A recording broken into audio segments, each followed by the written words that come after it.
The crystal chandelier cast dancing shadows across the marble foyer as Elena Santos clutched her worn canvas bag, her hands trembling so violently she could barely maintain her grip. Behind her, Margaret Whitmore's voice cut through the air like a blade, each word dripping with contempt and certainty. "Security will escort you out. Consider yourself fortunate I'm not pressing charges, though perhaps I should. Stealing from the family that gave you everything, you people are all the same." Elena's dark eyes filled with tears, but she refused to let them fall. Not here. Not in front of Margaret Whitmore and her guests who had gathered in the foyer like spectators at an execution. She had worked in this mansion for 3 years, caring for 7-year-old Sophie with a devotion that transcended duty, and now she was being paraded out like a common criminal over a diamond bracelet she had never touched. The security guard's hand hovered near her elbow, not quite touching but making his purpose clear. Elena's mind raced, searching desperately for the right words, the perfect defense, but what could she say? The bracelet had been found in her room, tucked inside her pillowcase where anyone could have placed it. Her word, the word of a 42-year-old immigrant nanny, meant nothing against Margaret Whitmore's accusation. "Please, Mrs. Whitmore," Elena whispered, her accent thickening with emotion. "I would never. Sophie, she knows I would never. Don't you dare speak my daughter's name." Margaret's perfectly manicured hand rose in a gesture of dismissal. "Sophie is being kept in her room precisely so she doesn't have to witness this disgrace. The therapist says the betrayal from someone she trusted will require months of counseling to overcome." Elena felt something inside her chest crack and splinter. Sophie, her sweet, brilliant, lonely little girl who had clung to Elena's hand during thunderstorms, who had whispered her dreams and fears while Elena braided her hair, who had started calling her Mama Lena when no one else was listening. The thought of Sophie believing she had stolen from the family, believing Elena had betrayed her, was more painful than any accusation. As the security guard finally took her arm, a small voice pierced the tension like a silver bell. "She didn't do it." Every head turned toward the grand staircase. Sophie stood at the top in her white nightgown, her blonde hair tangled from sleep, her blue eyes blazing with a fury that seemed far too large for her small frame. She gripped the banister with both hands, her knuckles white. "Sophie, darling, go back to your room," Margaret said, her voice shifting to the artificially sweet tone she used when guests were present. "This doesn't concern you." "Yes, it does." Sophie's voice rose, cracking with emotion. "Elena didn't steal your stupid bracelet. I know she didn't because I took it." The foyer erupted in gasps and murmurs. Elena's legs nearly gave out. Margaret's face flushed crimson, cycling rapidly through shock, anger, and something that looked almost like fear. "Sophie Whitmore, you will go to your room this instant," Margaret commanded, but Sophie was already running down the stairs, her bare feet slapping against marble. She threw herself at Elena, wrapping her arms around the nanny's waist with desperate strength. "I'm sorry, Mama Lena. I'm so sorry. I put the bracelet in your room. I didn't mean for this to happen. I just wanted." Her words dissolved into sobs. Elena dropped to her knees, gathering the little girl close, her own tears finally breaking free. "Shish, Mia Moore, it's okay. Everything is okay. How dare you?" Margaret hissed, striding forward and trying to pull Sophie away. "You've manipulated my daughter, turned her against her own family." "No." Sophie wrenched away from her mother's grasp with surprising force. "Elena didn't do anything. You never listen, Mother. You never listen to anyone." Robert Whitmore emerged from his study, drawn by the commotion. The technology mogul looked haggard, his tie loosened, his eyes carrying the permanent exhaustion of a man who had built an empire at the expense of everything else. "What's going on here? Your daughter," Margaret said, her voice icy, "is making wild accusations to protect the help." "I'm not making it up." Sophie whirled on her father, and Elena saw raw desperation in the child's face. "I took the bracelet and I hid it in Elena's room because I wanted you both to spend time looking for it together. I thought if you had to search the house, work on something together, maybe you'd remember you used to love each other. Maybe you'd stop fighting all the time. Maybe you'd remember I exist." The silence that followed was suffocating. Elena watched the color drain from both parents' faces as Sophie's words hit their mark. Margaret's hand fluttered to her throat. Robert seemed to age 10 years in an instant. "I wanted you to have to talk to each other," Sophie continued, her voice breaking. All you do is yell or ignore each other. You ignore me. Elena is the only one who actually sees me, who talks to me, who cares about what I think and feel. And now you're sending her away and I'll have no one, and I can't. She couldn't finish. Her small body shook with sobs that seemed to come from somewhere ancient and deep. Elena pulled her close again, murmuring soft Spanish words of comfort, rocking her gently as she had done countless times during nightmares and fears. Robert moved first, kneeling beside them with uncharacteristic uncertainty. Sophie, sweetheart, I had no idea you felt. Of course you didn't, Sophie said, her voice muffled against Elena's shoulder. You're never here, and when you are here, you're on your phone or fighting with mother or sleeping. The only time you asked about my day in the last month was when Elena reminded you at dinner. Each word was a small detonation. Elena glanced up to see tears streaming down Robert's face, his composure completely shattered. Margaret stood frozen, her carefully constructed mask of society perfection cracking to reveal something raw and wounded underneath. I thought. Margaret's voice was barely audible. I thought you were happy. Your tutors say you're excelling. You have everything a child could want. I don't want things, Sophie said, finally lifting her head to look at her mother. I wanted you, both of you, together, like we used to be. Elena knew she should stay silent, that this was a family matter beyond her role, but watching Sophie's pain, she couldn't stop herself. Mrs. Whitmore, Mr. Whitmore, if I may speak. She felt both parents' eyes turn to her, and she steadied her voice.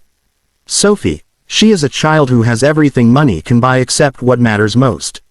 She is brilliant and funny and kind, and she is drowning in loneliness in this beautiful house. I have watched her wait by the window for hours for one of you to come home. I have held her while she cries because she thinks it is her fault you fight. She took that bracelet not because she is bad, but because she is desperate. How dare you presume to know what my daughter needs, Margaret began, but her heart wasn't in it. The words were habit, armor she had worn for so long she had forgotten it was removable. I presume because I am with her every day, Elena said gently but firmly. I see her practice conversations in the mirror, hoping to say the right thing to make you stay at dinner. I watch her create art and write stories she will never show you because she believes you are too busy to care. I am not her mother, Mrs. Whitmore, but I love her as if she were my own, and it breaks my heart to watch her fade a little more each day. The truth hung in the air, undeniable and devastating. Margaret's legs seemed to give out, and she sank onto the bottom stair, her perfect posture finally crumbling. Robert put his face in his hands. We've failed her, he whispered. God help us, we've completely failed her. I don't think you failed me on purpose, Sophie said, her voice small but clear. She had stopped crying, and now she looked between her parents with something like hope flickering in her eyes. I think you just forgot. You got so busy being mad at each other that you forgot about being happy together. About being a family. Margaret reached out with a shaking hand, and this time, Sophie took it. I'm so sorry, baby. I'm so terribly sorry. I'm sorry too, Robert said, moving closer. I thought providing for you, giving you the best schools and opportunities, was enough. I was wrong. Sophie looked at Elena, and in that moment, the nanny saw both gratitude and a question. Elena nodded slightly, giving permission, giving blessing. Sophie needed her parents now, not a surrogate. This was their chance to rebuild what had broken. Can we start over? Sophie asked. Can we try to be a real family again? Robert pulled both his wife and daughter into his arms, and for the first time since Elena had started working for the Whitmores, she saw them embrace without stiffness or obligation. It wasn't perfect. 3 years of distance couldn't be healed in a moment, but it was a beginning. Elena stood quietly, stepping back toward the door. The security guard had long since vanished. The gathered guests had dispersed, probably already spreading this story through their social circles. None of that mattered. Sophie was where she belonged, in her parents' arms. Where are you going? Sophie's voice stopped her. Home, Amor. You and your family, you need time together. No. Sophie extracted herself from her parents and ran back to Elena, taking both her hands. You can't leave. You're part of this family too. Sophie's right, Robert said, standing. He looked at Elena with new eyes, really seeing her perhaps for the first time. "Mrs. Santos, I owe you an apology that words cannot adequately express. We accused you of theft when you've given our daughter something we failed to provide, genuine love and attention. More than that, you've held our family together when we were determined to tear it apart." "I am just the nanny," Elena said softly. "You're not just anything," Margaret said, joining them.